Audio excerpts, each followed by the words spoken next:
Hi, everyone, and welcome. Thanks so much for clicking on this video and being curious to learn more about All We Can Save Circles. I'm Amy Curtis. I'm the head of programs here at the All We Can Save Project, and I'm thrilled you're here. In this short video, I'll cover what All We Can Save Circles consist of and why we think they can be a really powerful tool for sparking climate action. I'll share some best practices for hosting and facilitating, and my hope is when you finish this video, you both know exactly how to run a circle and you feel really excited to start one. I've led and co led circles both in my community and at former places of employment. And I know firsthand how powerful they can be. So, this is a topic very near and dear to my heart. I have formed new friendships in my neighborhood, forged deeper relationships with colleagues, and feel a lot more active and engaged with local climate action here in my little corner of Western Queens. So, I'm excited for you, and let's get started. I think it's important to begin with the most foundational question. What exactly are All We Can Save circles? In simple terms, you can think of an All We Can Save circle like a book club, but a cooler, deeper, and extended version. Each circle is a self organized small group who commits to reading the anthology together over the course of 10 sessions. Each circle has a host who really helps bring the group to life. This person, hopefully you, is responsible for inviting climate concerned colleagues, friends, neighbors together, and then actually facilitates the circle using the facilitation guides designed by our team. Some circles are led by just one facilitator, others are co led. Others actually rotate facilitators every single week. There are benefits to all the models. Importantly, circles require at least one instigator to get them off the ground, but the format and structure can really vary depending on the preferences of the group. Circles can be run in person or online. I've done them effectively both, and they can have ideally between 6 and 10 people. They are designed to be intimate small group experiences, so keeping them too big really takes away from the heart of the experience. So, what is in a session, right? I said that there is a 10 session experience. What does everyone consist of? It's a pretty simple formula. It begins with an opening tune to set the mood and the vibe. And then you'll ask someone from the circle, or you yourself will read an opening poem or passage from that section. You'll do a check in prompt, a little personal way for everyone to have a moment of sharing. Then you'll have 3 generous questions that we pose, a journal prompt for further reflection, and a short closing reading. So on this screen, you'll see an image of all 10 sessions that live on our website, in addition to 2 sessions for after the experience. And these are, after your circle, what next? So the All We Can Save Circle experience concludes with a set of materials and suggestions that are really designed to help everyone move into deeper climate action after finishing the anthology. We present a whole smattering of options for you and your group to explore. The buckets you see on the screen here isn't even a comprehensive list of the categories. Really excitingly, we know that some circles have been going for years, reading more books together, starting projects together, and really supporting each other in community and climate healing. Since 2020, thousands of people have participated in All We Can Save circles, which is pretty darn exciting. In the US, circles have formed in almost every state, from Alabama to Wyoming. Globally, circles have been run from Costa Rica to New Zealand, and we've documented them happening in over 50 countries. Here you'll see a few pictures of participants who ran circles and posted about them on Instagram.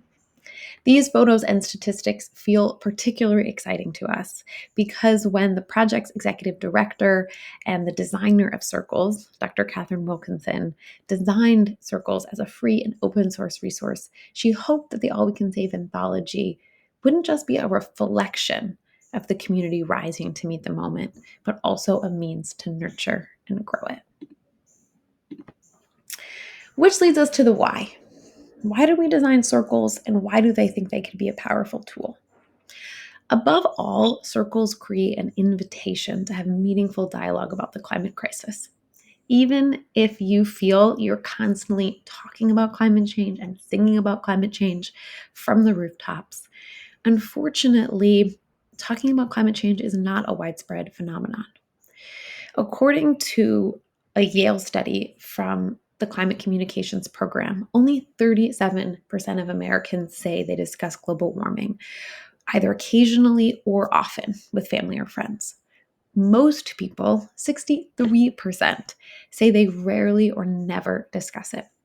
And even more troublingly, perhaps, is that 3/4 of people say they never hear the media talking about climate change, according to the fantastic climate scientist, Dr. Catherine Cahill.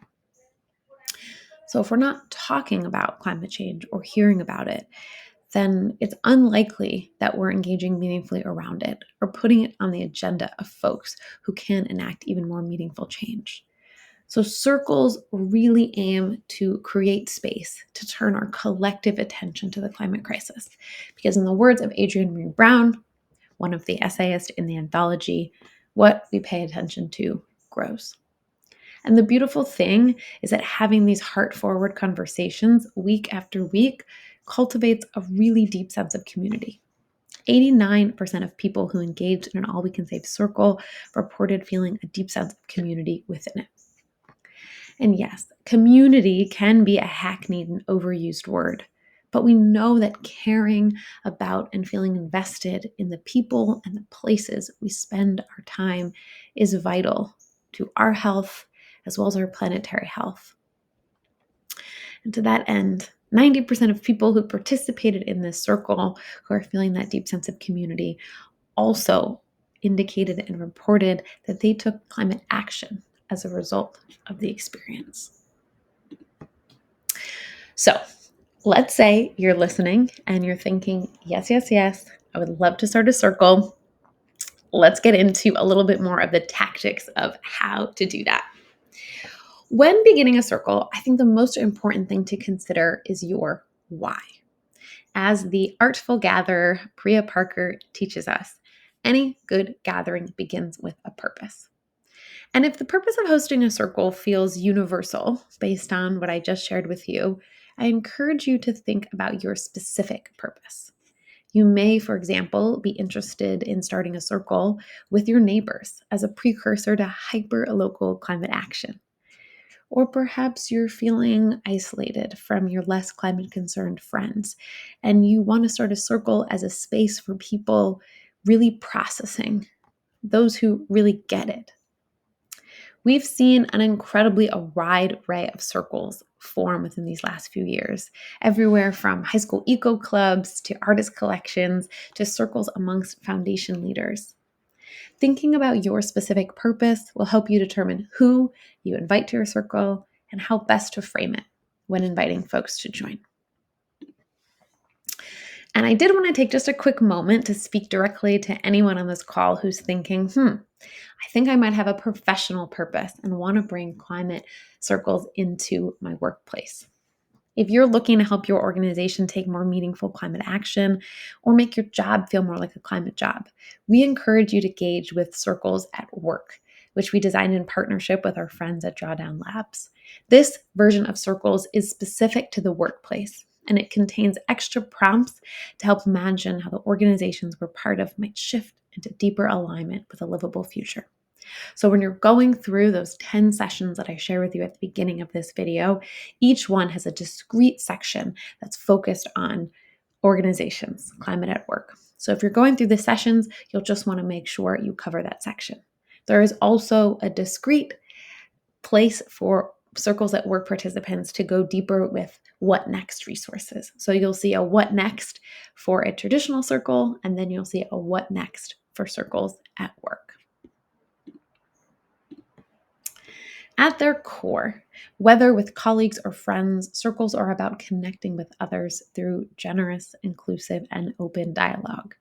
Enabling this connection depends on creating a safe container in which people feel comfortable expressing themselves authentically, including their lived experiences, ideas, anxieties, hopes, frustrations.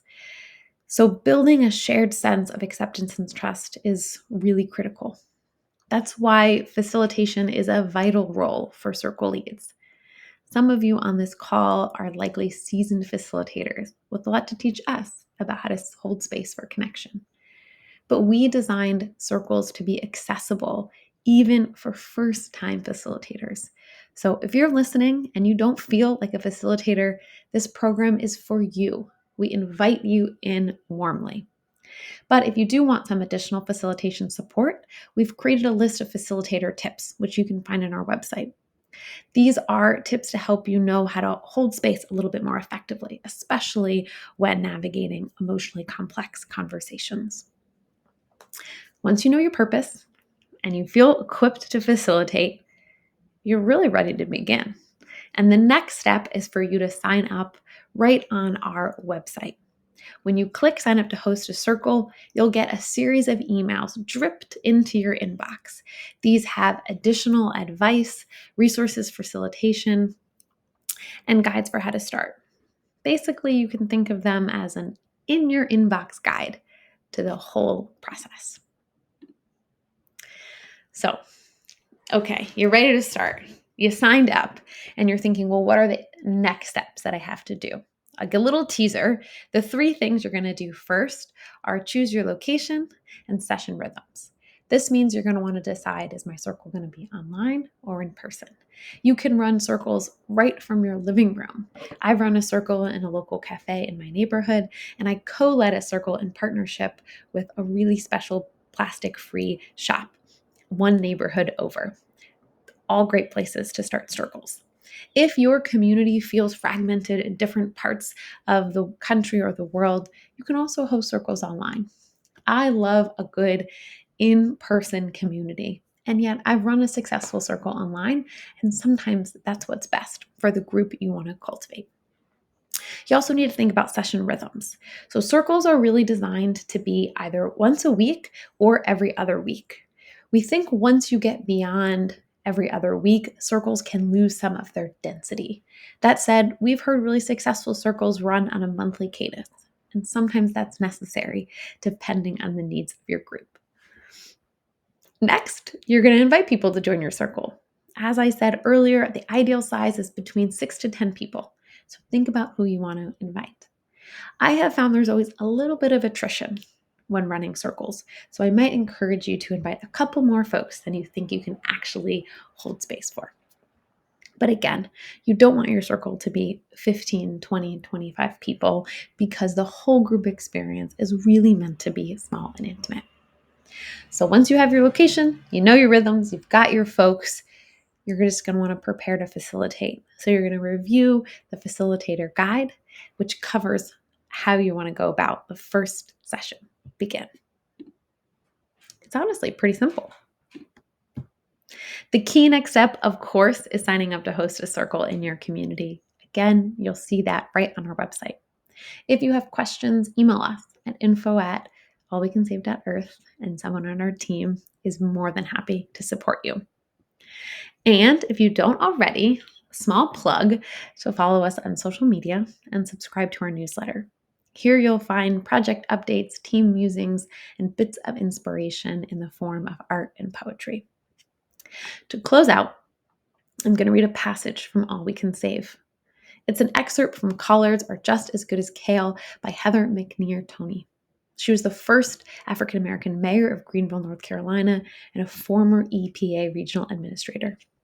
And she says, "We know we don't have time to sit around and wait for someone else to make decisions.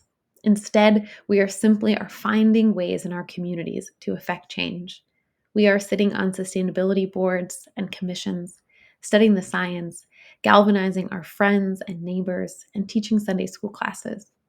We're finding every foothold of action available because our communities, our mothers, and our daughters are depending on us. And because our ancestors are watching, and we shall make them all proud." On behalf of myself, the entire team of the All We Can Save Project, thank you so much for being here and wanting to step up and see action in your community. We look forward to seeing all y'all sign up on our website and also, ideally, seeing pics of your luminous circles in action.